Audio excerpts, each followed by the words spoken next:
مساء الخير طلبة وطلبات الصف الثالث الإعدادي. هناخد مع بعضنا أول درس في الهندسة. أول درس بيحكي على تعريف ومفاهيم أساسية على الدائرة. الدرس ده عبارة عن أساسيات مهمة جدا لمنهج الهندسة، فركزوا في كل كلمة، هنعرف كل حاجة بالتفاصيل، فركزوا معايا. أول حاجة هناخد معنى دايرة، بس قبل ما نبدأ في معنى دايرة عايزين نعرف مع بعضينا في حاجة كده بنسميها نقطة. النقطة دي السبورة بتاعتنا اللي بنرسم عليها دي بنسميها مستوى بتاعنا. فلو ما أعمل كده نقطة كده بسميها أي حرف، ألف أو باء أو جيم أو أي حاجة. لو عندي شوية نقط جنب بعض كده كتير ليهم بداية وليهم نهاية بسمي دي قطعة مستقيمة. لما أجي أكتبها بكتب ألف باء ولازم أحدد ده رمز القطعة المستقيمة. لو عندي شوية نقاط جنب بعض ليهم بداية بس ليس لهم نهاية يبقى ألف، وعندي هنا حرف تاني بسميه شعاع، بكتب ألف باء شعاع. لازم أكتب نقطة البداية وأي نقطة تاني، يبقى لازم نكتب ألف وأي نقطة تاني. بعد كده لو عندي شوية نقاط ليس لهم بداية وليس لهم نهاية بنسميه خط مستقيم، بكتبه ألف باء وبعمل رمز الخط المستقيم، أو بكتبه باء ألف وأعمل رمز الخط المستقيم. يبقى دي قطعة مستقيمة، أما ده شعاع، أما ده خط مستقيم. ده حاجات أساسيات لازم نبقى عارفينها. طيب إيه بقى الدايرة بقى اللي إحنا هناخدها؟ الدايرة عبارة عن إيه؟ عبارة عن مجموعة من نقاط المستوى تبعد بعد ثابت عن نقطة ثابتة. يعني عندي هنا شوية نقاط، مجموعة من النقاط لازقين في بعض بيبعدوا مسافة ثابتة عن نقطة ثابتة. عندي نقطة ثابتة كده، وعندي هنا بيبعدوا بعد ثابت كده، بعد ثابت، بعد ثابت، يعني القطعة دي قد دي قد دي. فالنقطة الثابتة دي بنسميها مركز الدائرة، يبقى النقطة الثابتة بنسميها مركز الدائرة. أما البعد الثابت ده بنسميه نصف القطر بتاع الدائرة. يبقى مجموعة من نقاط المستوى، يعني نقاط موجودة على السبورة بتاعتنا تبعد مسافة ثابتة أو بعد ثابت عن نقطة ثابتة. ده تعريف الدائرة. يبقى الدائرة شوية نقاط بيبعدوا بعد ثابت عن نقطة ثابتة. طيب النقطة الثابتة دي بنسميها إيه؟ المركز. أما البعد الثابت ده بنسميه إيه؟ نصف القطر. طيب هنبدأ نشوف كده، ناخد شوية مصطلحات. نبدأ بنصف القطر. إيه نصف القطر بقى؟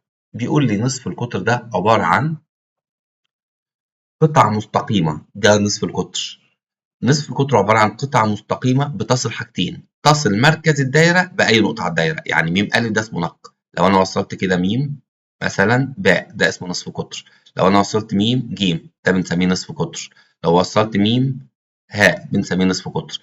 أنصاف الأقطار دي كلها في الدايرة متساوية، يعني ده 5 سنتي يبقى ده 5 سنتي يبقى ده 5 سنتي يبقى ده 5 سنتي. يبقى إذا لازم نبقى مركزين كده. عندي دي عبارة عن المركز، جيت من المركز وصلت نقطة بالدايرة كده بسمي القطعة المستقيمة دي نصف القطر. يبقى إيه تعريفها؟ قطعة مستقيمة بتصل مين؟ المركز وأي نقطة على الدايرة. يبقى قطعة مستقيمة طرفاها مركز الدائرة وأي نقطة على الدايرة. أنصاف الأقطار كلها مالها متساوية. طيب عندي هنا دايرتين، الدايرتين دول قد بعض بالظبط بسميهم دوائر متطابقة. إيه الدوائر المتطابقة دي؟ أنصاف أقطارها متساوية، يعني لو نصف قطر هنا نق هنا ب4 سم أكيد نق هنا ب4 سم. بسمي الدوائر دي دوائر متطابقة. يبقى إيه الدوائر المتطابقة؟ هي التي لها نفس طول نصف القطر. يبقى دوائر متطابقة لها نفس طول نصف القطر. حتى لو أنا حبيت أحرك آخد دي كده وأحطها كده مش هشوف اللي وراها، هتبقى قدها بالظبط. يبقى عندي هنا عندي الدايرتين دول بنسميهم دائرتين مالهم متطابقتين، لأنهم لهم نفس طول نصف الإيه؟ القطر. طيب ركزوا معايا. عندي هنا حتة بقى هنستفيد منها كتير. ركزوا معايا كده في الدايرة دي. احنا لسه بنقول كده عندنا هنا ده المركز، وعندنا هنا رسمت هنا نصف قطر ميم ألف، ورسمت هنا نصف قطر وليكن ميم باء. لو أنا كملت كده القطعة دي كده، ركزوا معايا، وصلت ألف بباء، عندنا معلومة مهمة جدا. ميم ألف ده نق وميم باء ده نق، يبقى اتكون عندي مثلث المثلث ده متساوي الساقين. يعني لو الزاوية دي ب50 يبقى زاوية القاعدة التانية ب50، 50 و50 100، مجموع قياسات المثلث 180 يبقى دي ب80. يبقى إذا أول ما ألاقي نق ونق أستفيد لو أنا كملت المثلث، أو لو المثلث مرسوم يبقى ده مثلث متساوي الساقين. هتحل لي كمية مسائل كتير. يبقى أول ما ألاقي يا شباب عندي هنا ده عبارة عن م أ عبارة عن نق، وجيت راسم كده أدي م ب عبارة عن نق، لو أنا كملت كده يبقى اتكون عندي مثلث متساوي الساقين. فهمنا بس الكلام ده؟ واحنا عارفين زاويتين القاعدة في المتساوي الساقين مالهم؟ متطابقتين أو متساويتين في القياس. يبقى أول مصطلح أخدنا مصطلح بنسميه نصف القطر، عبارة عن قطعة تصل للمركز وأي نقطة على الدايرة. يبقى ده بنسميه نصف القطر. ندخل على مصطلح تاني اسمه الوتر. شوف كده إيه الوتر؟ الوتر لو خدت نقطة أ ونقطة ب على الدايرة ووصلت بينهم بنسميه وتر.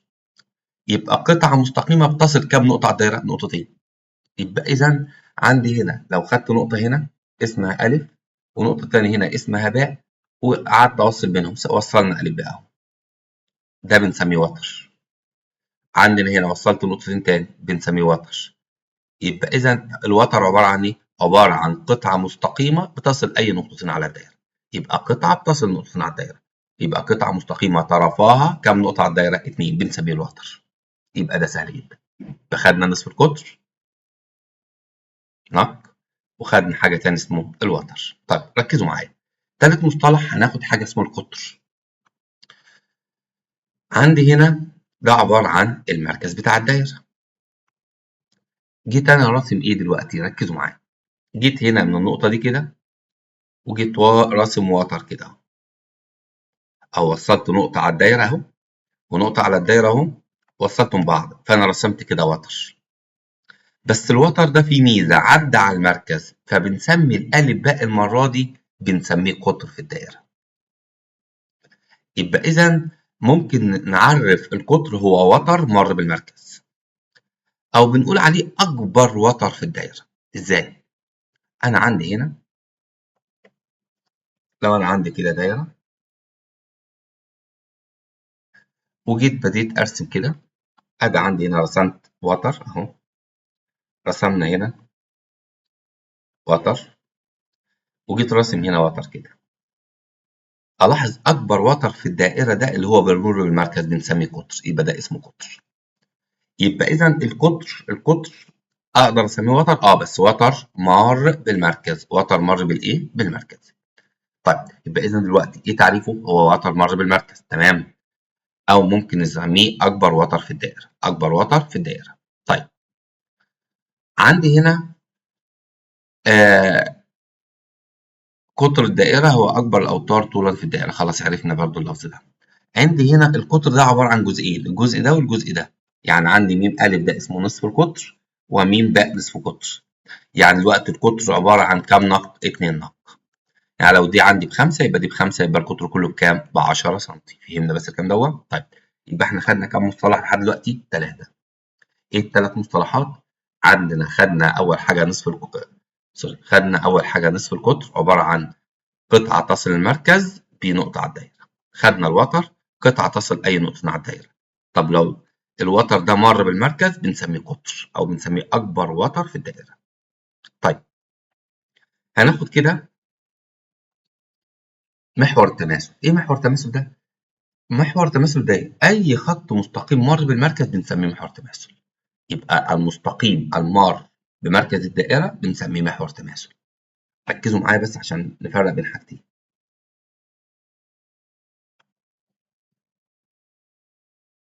عندي هنا ده مركز الدائرة، ده مركز الدائرة.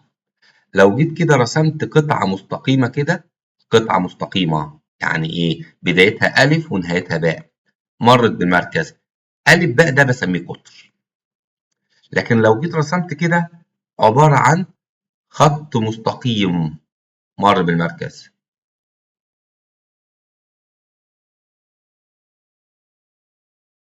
خط مستقيم مر بالمركز ده بنسميه محور تماثل الدائرة. يبقى لو قطعة مستقيمة بدايتها أ ونهايتها باء مرت بالمركز، يبقى دي قطعة لها بداية ولها نهاية، يبقى ده بنسميه قطر. لكن خط مستقيم مر بالمركز بنسميه محور تماثل. الدايرة بقى ممكن نرسم محور تماثل كده أو كده أو كده أو كده، يبقى عندي عدد لا نهائي من محاور التماثل ودي إحنا عارفينها. لكن لما آخد جزء من الدايرة بس، جزء من الدايرة، جزء من الدايرة ليها كام محور تماثل؟ ليه محور تماثل واحد بس. يبقى نصف الدائرة لها كام محور تماثل؟ محور واحد. يبقى مسألني الدائرة لها كام محور تماثل؟ عدد لا نهائي. طب نصف الدائرة لها محور تماثل واحد. فهمنا الفرق بين القطر ومحور التماثل؟ دي قطعة مستقيمة طرفيها على الدائرة وتمر بالمركز. أمال ده خط مستقيم مر بمركز الدائرة، خط مستقيم مر بمركز الدائرة. طيب ركزوا معايا، أنا عارف مصطلحات كتير بس خلاص قربنا نخلص ونبدأ ناخد مسائل. عندنا هنا عندي لفظين عايز أعرفهم، لفظ كده بنسميه الدائرة ولفظ تاني بنسميه سطح الدائرة. ركزوا معايا، عندي مصطلحين هنركز فيهم شوية، اللفظ الأول اسمه الدائرة واللفظ التاني اسمه سطح الدائرة. إيه الدائرة دي؟ الدائرة دي عبارة عن مجموعة من النقاط تبعد مسافة ثابتة عن نقطة ثابتة. يبقى النقاط دي كلها، النقاط دي بس، النقاط دي بس، النقاط اللي لونها أحمر دي اسمها الدائرة. يبقى الدائرة مجموعة من النقاط بتاع المستوى تبعد مسافة ثابتة عن نقطة ثابتة. يبقى كل النقاط اللي لونها أحمر دي اسمها الدائرة. يعني بقول كده ألف تنتمي للدائرة، موجودة، لكن نقطة الميم دي لا تنتمي للدائرة. يبقى فين الدائرة؟ كل النقاط اللي لونها أحمر دي اسمها الدائرة. طيب إيه سطح الدائرة بقى؟ سطح الدائرة عبارة عن حاجتين، عبارة عن الدائرة نفسها اللي هو لونه أحمر ده، اتحاد كل النقاط اللي جوه، اتحاد كل النقاط التي تقع داخل الدائرة. يبقى اللون الأحمر ده اسمه دائرة وكل اللي جوه ده مع بعضيهم الاتنين مع بعض بنسميه سطح الدائرة. يبقى إذا دلوقتي لما أقول كده مثلا نقطة زي هنا ألف تنتمي إيه؟ تنتمي للدائرة وتنتمي لسطح الدائرة. طب نقطة هنا اسمها س، تنتمي لسطح الدائرة فقط. طب يبقى ألف تنتمي للسطح، تمام، وكمان م اللي هو المركز ينتمي لسطح الدائرة. يبقى سطح الدائرة شامل حاجتين، شامل الدائرة وكل النقاط اللي جوه. يبقى اللي بره كل ده وكل اللي جوه ده بنسميه سطح الدائرة. فهمنا بس الفرق بينهم؟ طيب ركزوا معايا، عندي حاجتين لازم ابقى حافظهم. اول حاجة محيط الدائرة 2 باي نق، وعندنا حاجة تاني مساحة الدائرة باي نق تربيع. يبقى المحيط 2 باي نق، المساحة باي نق تربيع. عارفين اختصار نق دي نصف الايه؟ القطر. باي قيمتها 3 و14 او 22/7، او ممكن نكتبها باي لو هو مش مديها لي في السؤال. تمام؟ كده احنا عرفنا شوية اساسيات، هراجعهم بسرعة كده. طيب اول مصطلح احنا عرفناه، لما اجي اوصل كده المركز بنقطة على الدائرة اللي هو م أ ده بنسميه نصف القطر. طب لو خدت نقطة هنا ونقطة هنا ووصلت بينهم بسمي الس ص ده اسمه وتر في الدائرة.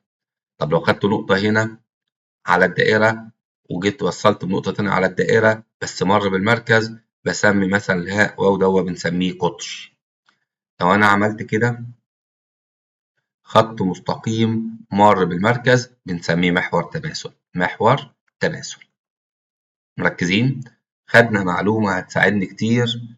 ايه المعلومة دي؟ لو عندي هنا ده نق وده نق وجيت كملت المثلث يبقى ده مثلث متساوي الساقين، لأن أنصاف الأقطار في الدائرة الواحدة كلها ايه؟ متساوية.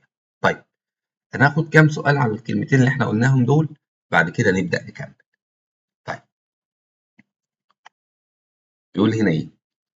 أسئلة بتيجي في الامتحانات على طول، بيقول لي القطر هو نقط يمر بالمركز. القطر لسه قايلين عبارة عن إيه؟ عبارة عن وتر مر بالمركز. يبقى لو وتر بس مر بالمركز بنسميه قطر. أكبر الأوتار طولا في الدائرة، مين أكبر وتر في الدائرة؟ اللي هو القطر. طيب شوف سؤال تاني، محور تماثل الدائرة هو محور تماثل إنه عبارة عن إيه؟ قطر؟ لا. وتر؟ لا. مستقيم مر بالمركز؟ أيوه، يبقى مستقيم مر بالمركز. يبقى هو عبارة عن خط مستقيم مر بالمركز. يوجد للدائرة عدد نقط من محاور التماثل، الدائرة كلها يبقى عدد لا نهائي من محاور التماثل. بيقول لي دائرة المساحة بتاعتها 16 باي سنتيمتر مربع فإن محيطها. ده سؤال مهم. هو مديني المساحة ب 16 باي. نكتب احنا المساحة، مساحة الدائرة بتساوي ايه القانون اللي حافظينه؟ باي نق تربيع. طب اساويه بالمساحة اللي هو مديها لي 16 باي. يبقى مساحة الدايرة باي نق تربيع. هو مديني المساحة بكام؟ 16 باي. كونت الجزء ده عندي عبارة عن معادلة. هقسم على الباي في الطرفين، هتبقى نق تربيع ب 16. يبقى نق بس جذر 16 بيساوي 4 سم.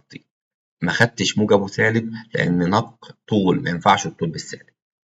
طب هو عايز المحيط بتاع الدايرة.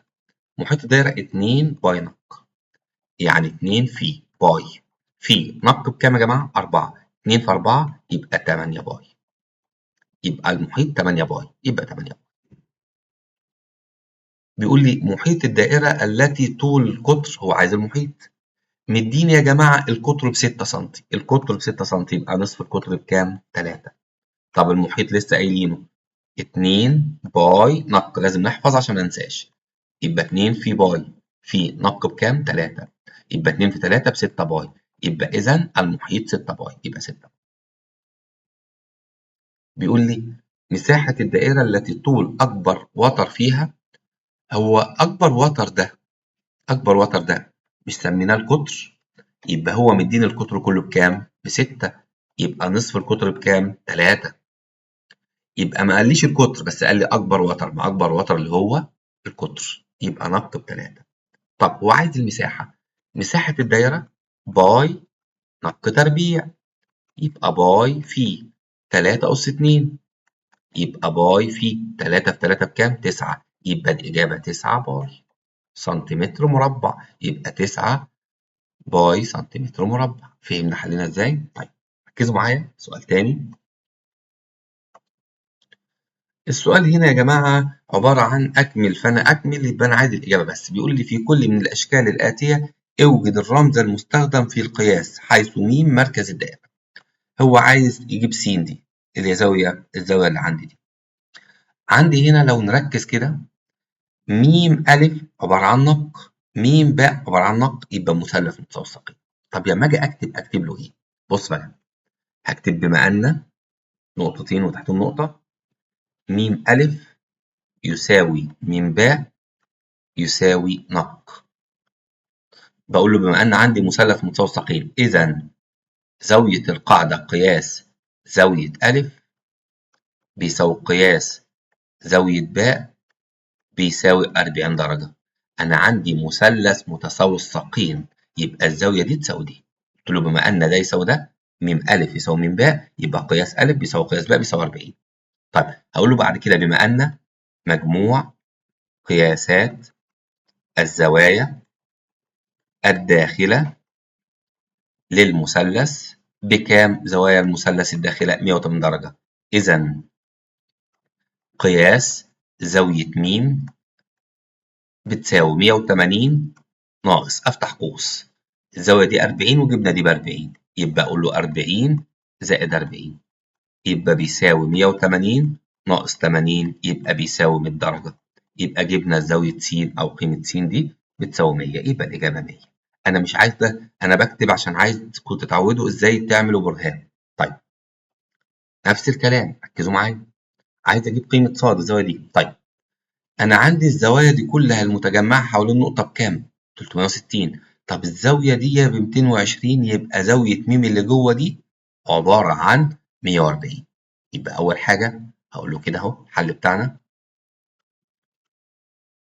بما أن مجموع قياسات الزوايا المتجمعة حول نقطة بيساوي 360 درجة. إذا قياس زاوية م اللي جوه اسمها ايه؟ أ م باء. أ م باء، أنا عايز دي أ م باء. نبدأ كده نركز نكتب الزاوية صح، أ م باء ونحط رمز الزاوية. يبقى قياس الزاوية دي بيساوي كام؟ 360 ناقص اللي عندي دي، يبقى كلهم دول ب 360. عندي 220 من 360 يبقى دي 140، يبقى ناقص 220 بيساوي 140.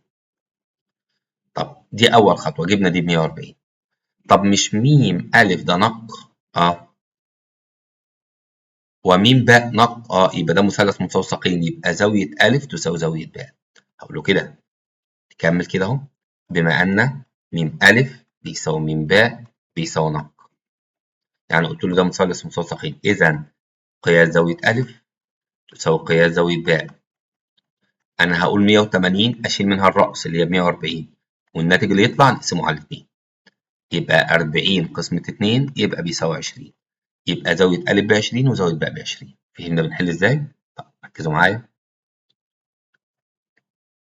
طيب هناخد نتائج مهمة جدا، ركزوا فيها عشان دي هتساعدنا أوي. عندي هنا أول نتيجة بتقول المستقيم المار بمركز الدائرة وبمنتصف أي وتر فيها يكون عمودي عليها. ركزوا معايا. عندي هنا ده مستقيم بيمر بالمركز، تمام، وبينصف وتر في الدائرة، يبقى مر بالمركز وبمنتصف أي وتر فيها. قال لي ده على طول أستنتج يبقى عمودي. يبقى إذا ج منتصف أ ب وميم، إذا م ج على طول الوتر سوري المستقيم ده هيبقى عمود على الوتر. طيب نقولها كده بالراحة. يبقى عندي هنا هلاقي ده عبارة عن إيه؟ أ ب وتر في الدائرة، تمام.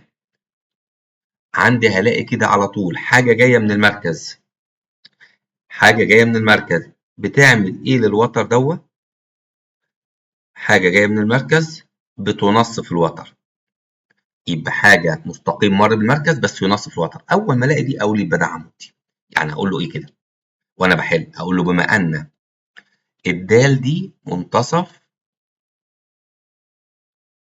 أ ب، الدال دي بتنصف أ ب، وأ ب ده اسمه وتر، يعني بقول له إن م د جت من المركز نصفت وتر، على طول النتيجة بتقول يبقى عمودي. يبقى إذا م د عمودي على الأ ب، يعني زاوية د دي أو زاوية د دي هتبقى بكام؟ 90. يعني قياس أ د م هتبقى 90 درجة. أ د م أو م د أ أو م د باء الزاوية دي ب90. طب لو أنا كملت كده اتكون عندي مثلث قائم الزاوية. قائم الزاوية يعني لو عندي ده ب3 وعندي القطعة دي ب4 أقدر أجيب دي من فيثاغورس هتطلع معانا بكام؟ ب5. يبقى إذا دلوقتي أول ما ألاقي كده، أول ما ألاقي عندي هنا وتر وجيت من الوتر نزلت كده حاجة تنصف تبقى على طول عمودية. يبقى إذا أول ما ألاقي حاجة جاية من المركز مستقيم مر المركز ينصف وتر يبقى عمودي، عشان هناخد واحدة تاني مختلفة. طيب ناخد على دي شوية أمثلة. يبقى إذا حاجة جاية من المركز تنصف تبقى عمودية. يبقى لو جيت من المركز نصفت وتر يبقى عمود على الوتر. طيب نشوف كده بيقول لي هنا إيه. في كل من الأشكال الآتية م مركز الدائرة. عايزين نكمل. بيقول لي هنا م ده المركز، نديني الزاوية دي ب50. عايز زاوية م أ ج، نمشي مع الحروف م أ ج اللي هي زاوية أ. طيب هو أ بقى اسمه إيه في الدايرة؟ وتر. طب الميم ج عمل إيه للوتر؟ نصف. ما دام نصف يبقى عمودي. هكتب كده، لازم أتعود أكتب. هقول له كده الحل بتاعنا، إحنا مش عايزين ده هنا أكمل بس أنا بحل عشان نتعود. هقول له بما أن الجيم دي بتنصف منتصف أ ب، وأ ب ده وتر، يبقى بما أن ج منتصف أ ب. طب وأ ب ده وتر، يعني أنا بقول إن حاجة جاية من المركز نصفت، مش نصفت وخلاص، نصفت وتر. ما دام نصفت وتر يبقى عمودية. يبقى إذا الميم ج عمودي على الأ ب. إذا قياس ج دي بقى بكام؟ 90 اللي هي م ج أ. تمام. جبنا الزاوية دي ب90. ممتاز. دلوقتي أصبح المثلث عندي كام زاوية؟ 2 موجودين، أجيب التالتة. هقول له بما أن مجموع قياسات الزوايا الداخلة للمثلث بتساوي 180 درجة. إذا قياس زاوية أ اللي إحنا عايزينها تساوي 180 ناقص عندي زاوية م ب50 وزاوية ج ب90، يبقى 180 ناقص 140، يبقى الإجابة كام؟ 40، يبقى جبناها ب40. طيب ناخد سؤال تاني بيتكرر في الامتحانات على طول. بيقول لي هنا إيه؟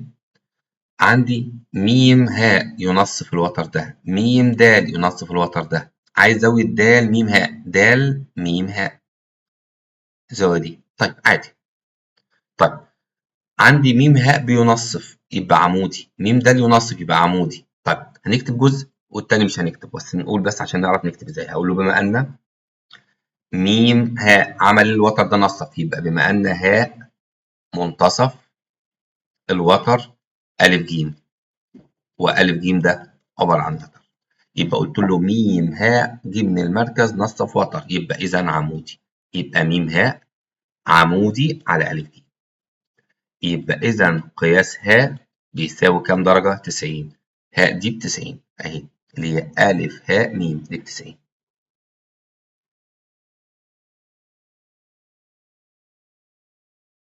طب بنفس الطريقة هقول له بما أن د منتصف أ ب، إذا م د عمودي يبقى دي ب90، مش هكتبها خلاص، أنتوا عرفتوا إزاي نكتب. طيب ده ضلع 2 3 4، ده شكل رباعي. مجموع قياسات الرباعي كام؟ 360. هقول له بما أن مجموع قياسات الزوايا الداخلة للشكل الرباعي أو المضلع الرباعي بتساوي 360 درجة، إذا زاوية م اللي هي ه م د أو د م ه، إذا قياس زاوية د م ه تساوي 360 ناقص عند زاوية ه 90 زائد زاوية أ عندنا كام؟ 60 زائد زاوية د عندنا كام؟ 90. يبقى أقول له كده أو بالآلة 360 ناقص ونجمع دول، 90 زائد 60 زائد 90 يبقى عندنا 240، يبقى ب120. أو أكتبها بالآلة، أكتب إزاي بالآلة عشان أتعود؟ ركزوا معايا. هكتب كده 360 ناقص أفتح قوس وأكتب كل دول، أكتب 90 زائد 60 زائد 90 نقفل القوس بيساوي، طلعت معانا كام؟ 120. نتعود نكتب صح بالآلة. طيب شوف كده، دي أول نتيجة عندنا، يبقى لو حاجة جاية من المركز تنصف تبقى عمودية. التانية عكسها شوية، ركزوا معايا. المستقيم المار بمركز الدائرة برضه بنمر بالمركز وعمودي على وتر، لا ده قال لك بيمر المركز عمودي، يبقى هيعمل حاجة الوتر ده، قال هينصف، يبقى عكس اللي فات. ركزوا معايا. عندي هنا ده عبارة عن إيه؟ وتر اسمه إيه؟ وتر أ ب. جيت كده رسمت خط مستقيم مر بالمركز، يعني بدأ بالمركز، ماشي. وعمل إيه بقى المرة دي؟ لقيته عمودي على وتر، يبقى جاي من المركز عمودي على الوتر، قال لي أستنتج إن هو ينصف الوتر ده. طب يبقى نيجي نكتبها أو نحلها، نكتب إيه؟ هقول له بما أن م د عمودي على أ ب، وأ ب ده وتر، بقول له ده جاي من المركز عمودي على وتر، إذا ينصف الوتر، إذا د منتصف أ ب، ده معناه د في النص، يعني القطعة دي قد دي، يعني أ د قد د ب، يبقى أ د بيساوي د ب. ده تفسير. فهمنا بس الكلام دوت؟ يبقى إذا إحنا أخدنا من شوية عشان بس ما نتلخبطش، عندي هنا ده وتر، ده عبارة عن إيه؟ وتر. لو جيت من المركز نزلت كده حاجة تنصف تبقى عمودية، جيت من المركز رسمت حاجة عمودية تبقى تنصف، يبقى لو ينصف عمودي، لو عمودي ينصف. ألاحظ الاتنين سهلين. طيب ناخد كده عليها أمثلة.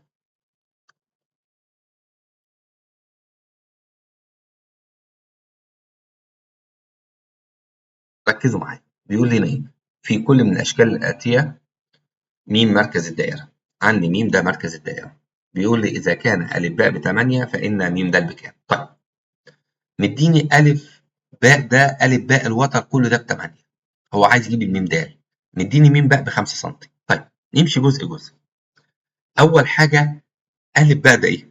وتر. طب ميم د عمل الوتر ده عمودي يبقى ينصف، يعني القطعة دي قد دي، فأقول له كده في الأول بما أن م د عمودي على الوتر أ ب، أو بقول له أ ب وتر بفهمه النتيجة إن عمودي على وتر، إذا أ د يساوي د ب.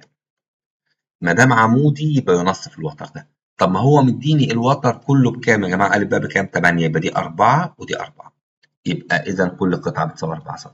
تمام.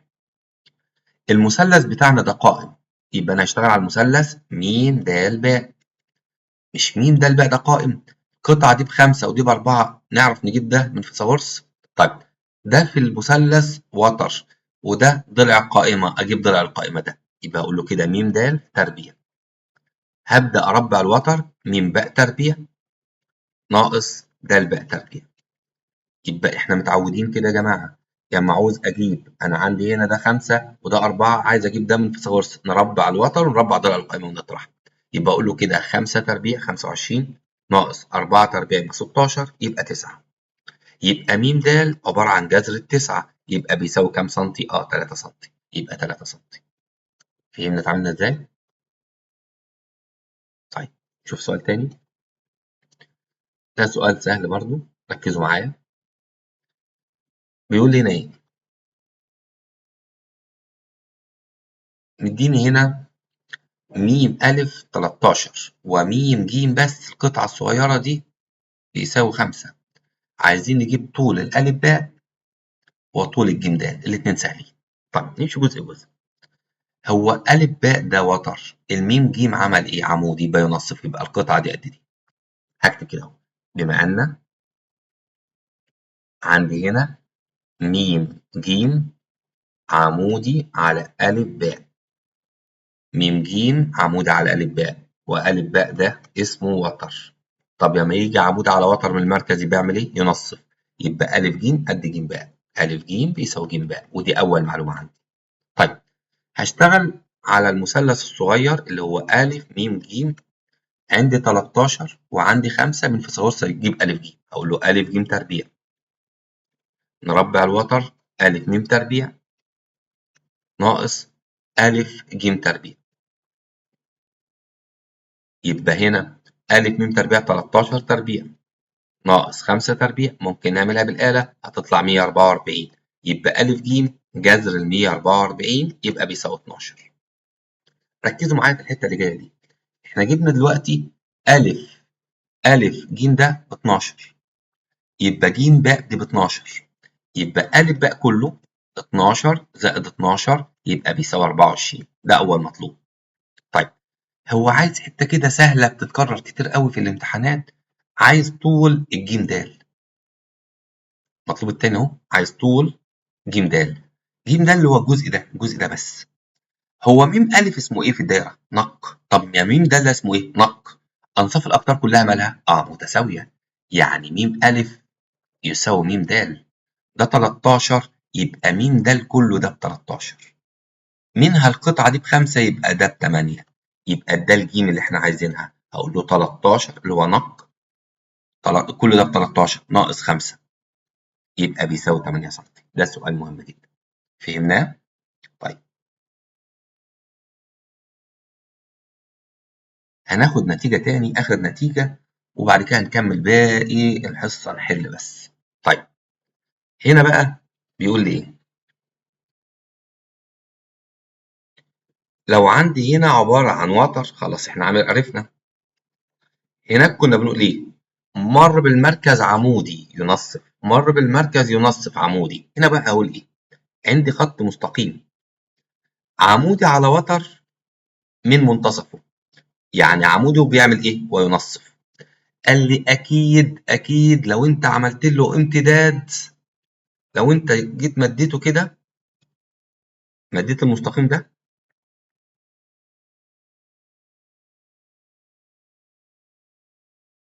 هتلاقيه مر بالإيه؟ بالمركز. يبقى المستقيم العمودي على وتر من منتصفه يمر بالمركز. يبقى لو عندي كده مستقيم عمودي على وتر وينصفه، أكيد لو امتداده أكيد هيمر بالإيه؟ بالمركز. يبقى إحنا خدنا كده 3 نتائج، ركزوا معايا فيهم.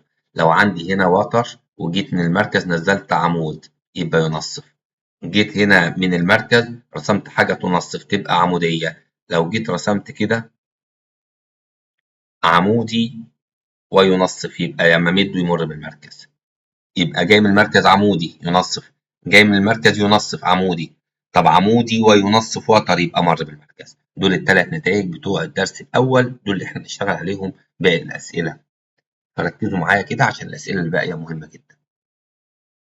معايا كده مثال مهم جدا بيتكرر كتير أوي في الامتحانات، بيقول لي في الشكل المقابل أ باء وباء ج وتران في الدائرة م. أ باء بيقول لي أ باء وباء ج عبارة عن وتران في الدائرة م التي طول نصف قطرها 5. مديني نقب نصف القطر ب5. دي معلومة هنحتاجها أكيد. م د عمودي على أ باء. م د عمود على أ باء، يبقى هو مديني إن عندي جاي من المركز عمودي، أكيد هنستفيد بيها. طيب بيقول لي هنا نكمل، لازم نقرا كل المعلومات وعلى مهلنا. بيقول لي س منتصف بقى ج، س منتصف بقى ج، حاجة جاية من المركز تنصف، تمام، يبقى عمودية، تمام. أ باء ب 8 سم، مديني طول الأ باء ده 8 سم، أكيد هنستفيد منها. مديني قياس زاوية أ باء ج، أ باء ج زاوية باء دي مديها لي ب 56 درجة، تمام. عايز قياس زاوية د م س، د م س، يبقى احنا عايزين نجيب قياس الزاوية دي. طيب هنمشي جزء جزء وعلى مهلنا. أول حاجة عندي هنا م س جاي من المركز بينصف يبقى عمودي، دي أول معلومة هكتبها. هقول له كده بما أن عندي هنا س منتصف باء ج، وباء ج ده عبارة عن إيه؟ وتر. يبقى إذا الميم س عمود على الباء ج، يعني قياس زاوية م س باء، يبقى زاوية م س باء اللي هي زاوية س دي ب90 درجة، يبقى 90 درجة. طيب دلوقتي الشكل ده عندي زاوية 90 دي 56 دي 90، عايز أجيب الزاوية دي. طب ما احنا عارفين لسه الشكل الرباعي قياساته كام؟ 360. هقول له بما أن مجموع قياسات الزوايا الداخلة للمضلع الرباعي بيساوي 360 درجة. إذا قياس الزاوية اللي احنا عايزينها س م د، س م د تساوي 360 ناقص 90 زائد 90 زائد 56. بالآلة هبدأ أعمل كده أهو، 360 ناقص أفتح قوس 90 زائد 90 زائد 56 نقفل القوس بيساوي، طلعت معانا 124. 124 درجة. ده أول جزء في السؤال بتاعنا اللي هو جبنا أول مطلوب، تمام. تاني مطلوب عايزين نجيب طول الدلهاء. ركزوا معايا فين الدلهاء ده؟ الدلهاء اللي هو الجزء ده، الدلهاء اللي هي الحتة الصغيرة دي. طيب أول حاجة الميم هاء ده، من الميم لحد الهاء ده اسمه نق. ميم هاء، ميم هاء كله ده نق، يبقى من الميم للهاء نق. ونق هو مديه لنصف القطر بكام؟ ب5. يبقى ميم هاء كله ده ب5. طب أنا عايز الحتة دي بس، لو عرفت الميم دال أعرف أجيب دي بسهولة. طيب طبعا الجزء ده جزء سهل بس نركز فيه هنتعامل إزاي. عندنا هنا أ باء مديه لي بكام؟ ب8. طب ما م د العمود يبقى ينصف، يبقى دي 4 ودي 4. طيب عندي كمان نق بكام؟ ب5. أنا هعمل مثلث قائم. هتعمل مثلث قائم إزاي؟ م د ده عمودي، د أ ده عندنا عمود عليه، فلو أنا كملت م ورحت عند الألف يبقى ده هيبقى اسمه في الدائرة نصف قطر. يبقى رسمت م أ يمثل نق، نق بكام؟ ب5. يبقى التاني م د ده عمودي، لو أنا رسمت م أ اتكون مثلث قائم، القطعة دي ب4 والقطعة دي ب5، أجيب الميم د. لو جبت الميم د هعرف أجيب الحتة اللي احنا عايزينها. فهمنا بس؟ ده سؤال موجود في كتاب المدرسة، فسؤال مهم جدا. طب نكمل الحل بتاعنا. يبقى احنا كده هضيف كده العمل، هقول له كده نرسم م أ اللي هو يمثل ايه في الدايرة عندي؟ نق. هشتغل على المثلث م أ د اللي هو القائم. ده 5 ده 4، اجيب م د من فيثاغورس، م د تربيع بيساوي 5 تربيع ناقص 4 تربيع، يبقى 25 ناقص 16 9، يبقى م د جذر التسعة 3 سم. طيب يبقى احنا كده جبنا الجزء م د ده بكام؟ 3، الحته الصغيره دي ب3. طب ما م ه كله ب5، يبقى الدال ه بتساوي 5. الدال ه اللي احنا عايزينها دي 5 اللي هو النق كله منه 3، يبقى 5 ناقص 3 بيساوي 2 سم. مهمه جدا. نرسم كده بس بره عشان نفهم كده بس حاجه اهو. ادي عندي يا جماعه هنا اهو، احنا عندنا جبنا الجزء ده ب3 وكل النق ب5 ناقص 3، يبقى الجزء اللي احنا عايزينه ب2. فهمنا عملنا ايه؟ طيب ناخد سؤال تاني. بيقول لي في الشكل المقابل م دائرة طول نصف قطرها، نصف القطر مديهلي ب13، يبقى عندي نصف القطر ب13. بيقول لي أ ب وتر فيها طوله 24، أ ب ده طوله 24 والقطعة دي قد دي ب 12 و12. ماشي. بيقول لي هنا ج منتصف أ ب، ج في نص الأ ب، م ج تقاطع الدائرة م في د. طيب بيقول لي عندي هنا م ج دوّة بيتقاطع مع الدائرة في إيه؟ في د. م ج المفروض يعمل كده هو شعاع، م ج لمّا أمدّه بيتقاطع مع الدائرة في د. عايز مساحة مثلث أ د أ د ب. ركّزوا معايا. عايزين نجيب مساحة المثلث الصغير ده. أ د ب الصغير ده. طيب مساحة المثلث بتساوي إيه؟ نُص القاعدة في الارتفاع. طيب نمشي جزء، جزء. هو أول حاجة م ج عمل الوتر ده نصّف يبقى عمودي، يبقى الزاوية دي بكام؟ 90. طب ما دي هتبقى زاوية مستقيمة يبقى برضه 90، 90، 90. يبقى عيد تاني، م ج ده ينصف يبقى عمودي. هابدأ بالمعلومة دي. هاقول له كده بما أن ج منتصف أ ب وأ ب وتر، يعني باقول له حاجة جاية من المركز نصّفت يبقى عمودي، يبقى م ج عمود على أ ب. طيب عندنا هنا مساحة المثلث اللي تحت ده بقى شكله إيه؟ شكله كده. مثلث اللي هو أ ب د، ده عمودي. نُص القاعدة في الارتفاع، نُص القاعدة في الارتفاع. القاعدة مديها لي هو ب24، أ ب كله قال لي ب24 أهو. طب الجزء ده اللي هو الد ج عندي لأ، بس لسه في المثال اللي قبليه على طول جايبينه، نجيبه إزاي؟ ركزوا معايا. هو نصف القطر بكام؟ 13، نق ب13 تمام، وأ ب كله بكام؟ ب24، يبقى القطعة دي ب12. هاجيب م ج الأول، يبقى أقول له كده م ج تربيع 13 تربيع ناقص 12 تربيع يبقى يدينا 25، يبقى ناخد الجذر، جذر 25 يبقى 5، يبقى جبت م ج ب5. م د كله ده اسمه نق. طب النق بكام؟ 13، يبقى 13 ناقص 5 يبقى دي ب8، يبقى الج د دي ب8، يبقى ج د بيساوي 8. طيب مساحة المثلث أ د ب بيساوي نص المثلث الأصفر ده القاعدة كلها أ ب في الارتفاع اللي هو العمودي ده الج. يبقى مساحة المثلث نص القاعدة في الارتفاع، الارتفاع ده جبناه ب8، يبقى أقول له كده نص في الألف باء كله، ألف باء كله ب24 والارتفاع ب8. هنعمل كده دي بالآلة كده ونشوف هتطلع معانا بكام، ويبقى السؤال معانا خلص. طلع معانا 96 سنتيمتر مربع، أو بالآلة أهو على مهلنا. هقول له كده نص في 24 في 8 بيساوي، طلع معانا 96، يبقى دي المساحة بتاع المثلث. طيب ركزوا معايا. بيقول لي في الشكل المقابل أ ب يوازي ج د. أ ب الوتر ده بيوازي الوتر ده، مديني وتران متوازيان، مهم جدا التوازي. س منتصف أ ب، س في نص الوتر ده، س تنصف. رسم س م، رسم شعاع كده قطع الوتر الثاني في صاد. عايز اثبت ان صاد منتصف الجيم د. طيب ده سؤال سهل.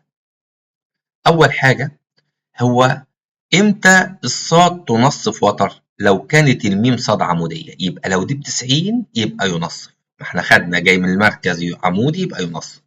يبقى عشان اثبت التنصيف لازم اثبت ميم صاد عمودي. طب خلينا بس هنا المعطى ده حلو. ميم س بيعمل ايه؟ ينصف، يبقى ايه؟ عمودي. ده اول معلومه. هكتب كده الحل بتاعنا.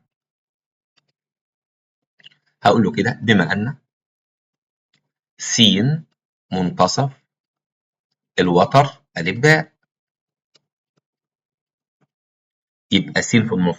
طب ما ميم س جايه من مركز نصفة وتر، اذا عموديه، يبقى ميم س عمود على الألف باء. اذا زاويه س دي ب90 درجه. ميم س ألف ب90 يبقى دي 90 درجه. ميم س ألف 90. ميم س ألف بيساوي 90 درجه. مركزين؟ طيب نكمل.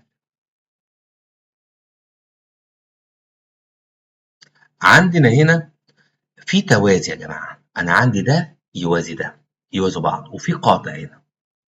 في توازي وفي قاطع. طب ما الزاويه دي زائد دي ب 180 بالتداخل، يعني دي ب90 يبقى دي ب90 بالتداخل، عشان دي زائد دي ب 180. يبقى اقول له كده بما ان ج د يوازي ا باء وس ص ده عباره عن ايه؟ قاطع لهما. اذا قياس ص اللي هي ج ص م هتساوي 180 ناقص اللي عندنا دي 90، يبقى 90. وده سميناه ايه؟ تداخل بالتداخل. يبقى من التوازي ده يوازي ده وده قاطع، دي ب90 يبقى دي ب90 بالتداخل. كده السؤال خلص. هو م ص بيعمل ايه دلوقتي؟ عمودي، بيعمل ايه؟ ينصف. هقول له كده بما ان م ص عمودي على الج د، وج د ده وتر، يبقى بقول له حاجه جايه من مركز عموديه. عموديه على ايه؟ وتر. طب العمود على وتر يعمل وتر، ينصف.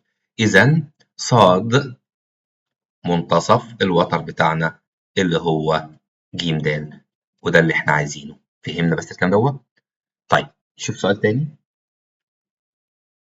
نقرا حته حته كده على مهلنا. بيقول لي في الشكل المقابل ا باء وأ ج وتران. عندي هنا ا باء وأ ج وتران م تقاطع، سوري، وتران في الدائره م يحصران زاويه قياسها 120، في زاويه بينهم 120. طيب د وهاء منتصف ا باء وأ ج. د في نص الألف باء وهاء في نص الألف ج على الترتيب. رسم د م، رسمنا د م شعاع، وهاء م عندي هنا، فقطع الدائرة في س وصاد. لمس الدائرة هنا، تقاطع مع الدائرة في س وصاد. بيقول لي اثبت المثلث س م ص ان هو متساوي الاضلاع. متساوي الاضلاع يبقى لازم اثبت ان كل زواياه بكام؟ ب60. طيب ده سؤال سهل. ركزوا معايا جزء جزء. اول حاجه هنا م د جاي من المركز، عمل الوتر ده ينصف، يبقى عمودي. مش هكتبها خلاص، انتوا بتكتبوها كده، فهمتوا ازاي تكتبوها. طب الميم هاء جاي من المركز ينصف وتر، يبقى عمودي. عندي في الشكل الرباعي زاوية 2 3، الرابعة نقدر نجيبها. هقول له كده هكمل باقي الحل. بما أن مجموع قياسات الزوايا الداخلة للمضلع الرباعي بتساوي 360 درجة، إذا قياس الزاوية اللي احنا عايزينها د م ه 360 ناقص 90 زائد 90 زائد 120، هتطلع معانا الزاوية لما نعمل ده بالآلة 60 درجة، يبقى الزاوية دي ب60. طب ما انا عندي دول مستقيمين تقاطعوا هنا، يبقى الزاويه دي 60، يبقى دي 60 بالتقابل الراس. اقول له كده قياس د م ه د م ه تساوي الزاويه دي اللي هي ص م س، تساوي قياس ص م س تساوي 60. اكتب له ليه؟ بالتقابل بالراس. تمام. الجزء اللي جاي بقى اسهل حاجه. جبنا دي ب60 بالتقابل بالراس. هو م ص اسمه ايه في الدايره؟ نق. طب وميم س نق. عندي مثلث هنا كده متساوي الساقين. طب الزاوية دي ب60، ده متساوي الساقين والزاوية دي ب60. ما دام ده متساوي الساقين يبقى زاويتين القاعدة متساويتين. يبقى ده مثلث متساوي الساقين، الزاوية دي ب60، يبقى إذا زاويتين القاعدة بيساووا بعض. أقول له كده بما أن م ص بيساوي م س، إذا زاوية القاعدة س تساوي زاوية القاعدة ص تساوي 180 ناقص زاوية الرأس بكام؟ 60، واللي يطلع نقسمه على 2 يبقى تطلع ب60. يبقى عندي دي 60 دي 60 دي 60. يبقى إذا دلوقتي هقول له بما أن قياس س تساوي قياس ص تساوي قياس زاوية م اللي هي س م ص تساوي 60، يبقى المثلث س ص ع س ص م متساوي الأضلاع. كان ممكن أقولها أسرع من كده، إزاي؟ أقول له كده بما أن م ص بيساوي م س، ده متساوي الساقين، وقياس ص م س ب60. بقول له ده بيساوي ده وفي زاوية 60. إحنا متفقين من تانية إعدادي مثلث متساوي الساقين في زاوية 60، إذا المثلث أي مثلث متساوي الساقين في زاوية ب60 يبقى متساوي الأضلاع، يبقى م س ص متساوي الأضلاع. عايز أكتب الإجابة دي ماشي، عايز أكتب الإجابة دي ماشي. فهمنا؟ طيب شوف سؤال تاني. بيقول لي في الشكل المقابل أ ب وتر، أ ب ده وتر، تمام. أ ج ينصف ب أ م، أ ج ده ينصف زاوية ب أ م، ب أ م يعني زاوية دي قد دي. طيب نكمل كده. أ ج دوّة بيقطع الدائرة في ج، أ ج الشعاع ده بيقطع الدائرة في ج، ماشي. إذا كان د منتصف أ ب، د بتنصف الوتر، مهمة. اثبت إن ده الميم عمود على الميم ج. عايز أثبت إن الزاوية دي ب90 أهو، عايز أثبت الزاوية دي ب90. طب ركزوا معايا، سؤال سهل مش صعب، بس ركزوا معايا هنتعامل إزاي. عندي معلومة مهمة جدا، م أ ده اسمه نق، وم ج ده نق، يبقى ده مثلث متساوي الساقين، يبقى دي معلومة مهمة جدا بالنسبة لنا. طب ما ده متساوي الساقين يبقى إذا زاوية أ دي تساوي زاوية ج اللي جوه المثلث، تمام. طب ما أ دي بتساوي زاوية أ دي، يبقى التلاتة قد بعض، تمام لحد دلوقتي؟ طيب يبقى عيد تاني أهو، هقول لهم بما أن م أ بيساوي م ج، يبقى إذا زاوية أ تساوي زاوية ج. عندي عشان ده متساوي ساقين، زاوية أ اللي عندي دي اسمها م أ ج، وزاوية ج دي الصغيرة اسمها م ج أ، وهسمي ده رقم 1. وهو مديني معطى يا جماعة تاني. إيه المعطى ده؟ أ دي اللي هي م أ ج تساوي أ اللي جنبيها اللي هي ج أ ب. طب يبقى دلوقتي أ بتساوي ج مثلث متساوي ساقين، وأ بتساوي أ معطى، يبقى التلاتة قد بعض. كده أقدر أقول إن ج قد أ دي، ج اللي جوه المثلث بتساوي أ اللي بره. هقول له كده من 1 و2، يبقى زاوية ج اللي هي م ج أ تساوي زاوية أ اللي هي ج أ ب. طب لو بصينا كده هنزهق عليها شوية، عايزين لون تاني. عندي هنا الزاوية دي خلاص وصلت كده بتساوي الزاوية دي. لو بصينا كده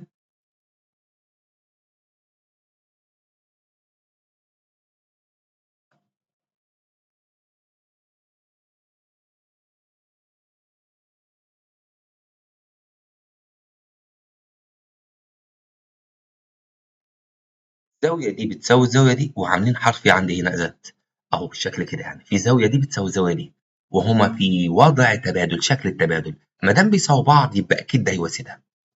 يبقى إذا ما دام عندي زاوية أ دي بتساوي زاوية ج دي يبقى إذا في توازي، يبقى إذا ده يوازي ده.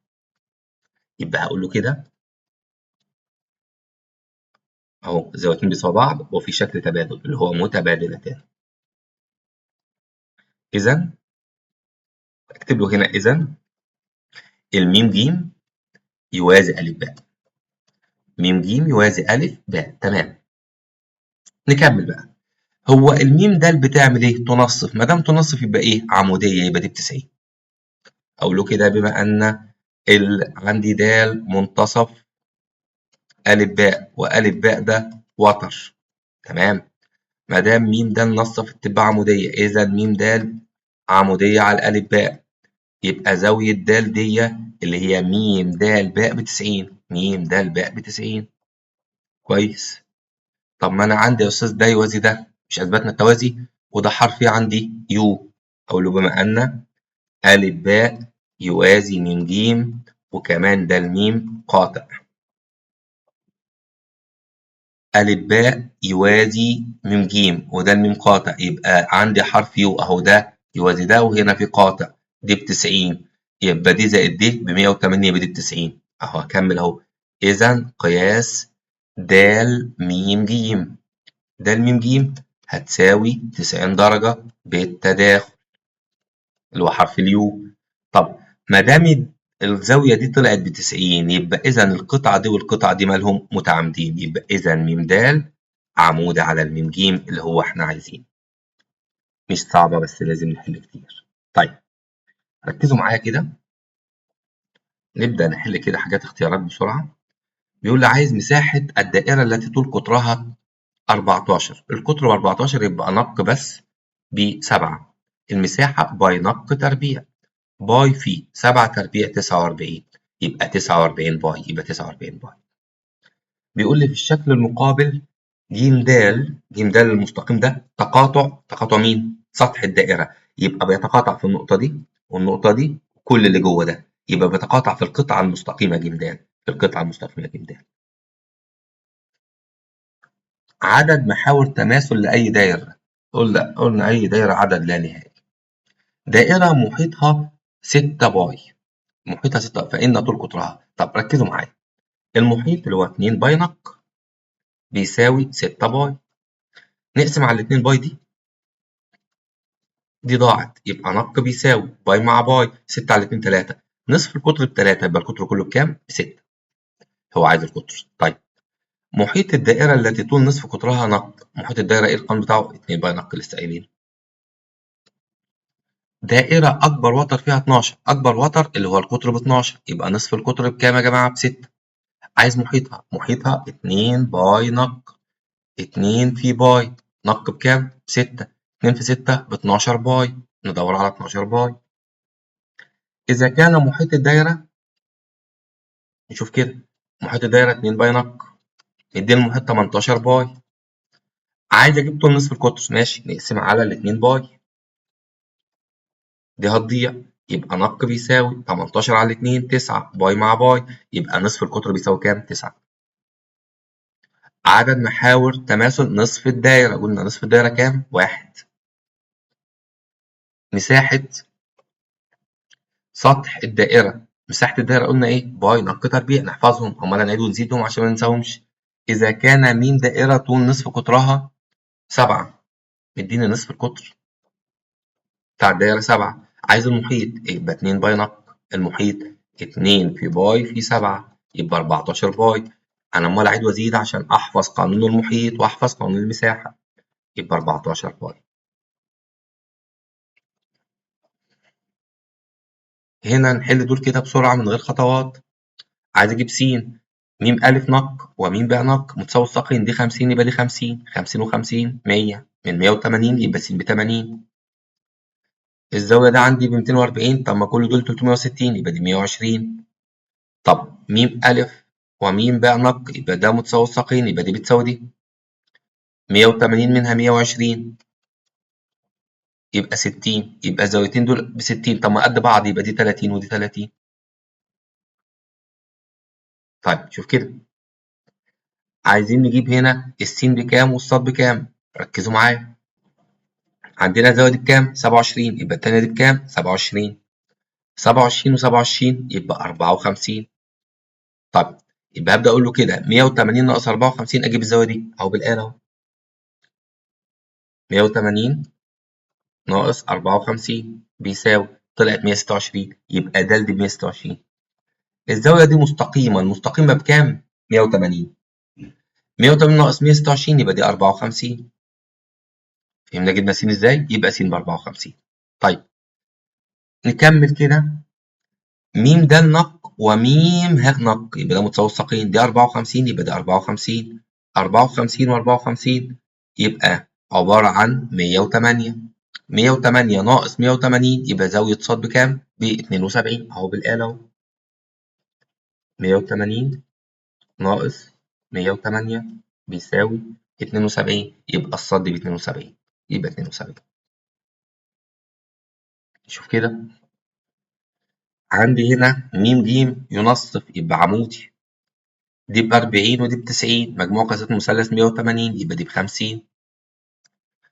م ه ينصف يبقى عمودي، م د ينصف يبقى عمودي، دي زائد دي زائد دي زائد دي ب 360. نطرح كل ده 360 بالآلة اهو. ناقص 65 زائد 90 زائد 90 نقفل قوس بيساوي طالع على 115 يبقى 115. طب شوف كده عايز زاوية د م ج. د م ج بالراحة كده. م د عمل الوتر ده نصف، سوري عمودي يبقى ينصف.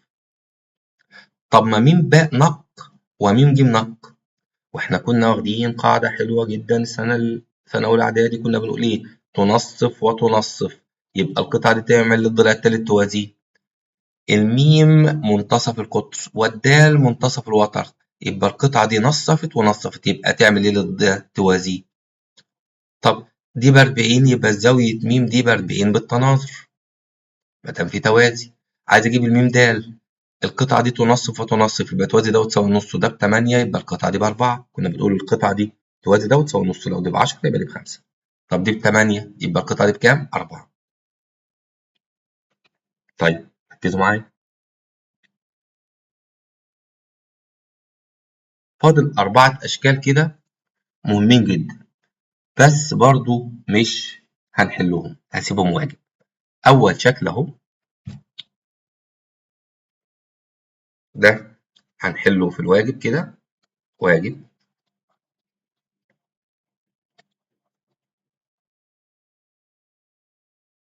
واجب واجب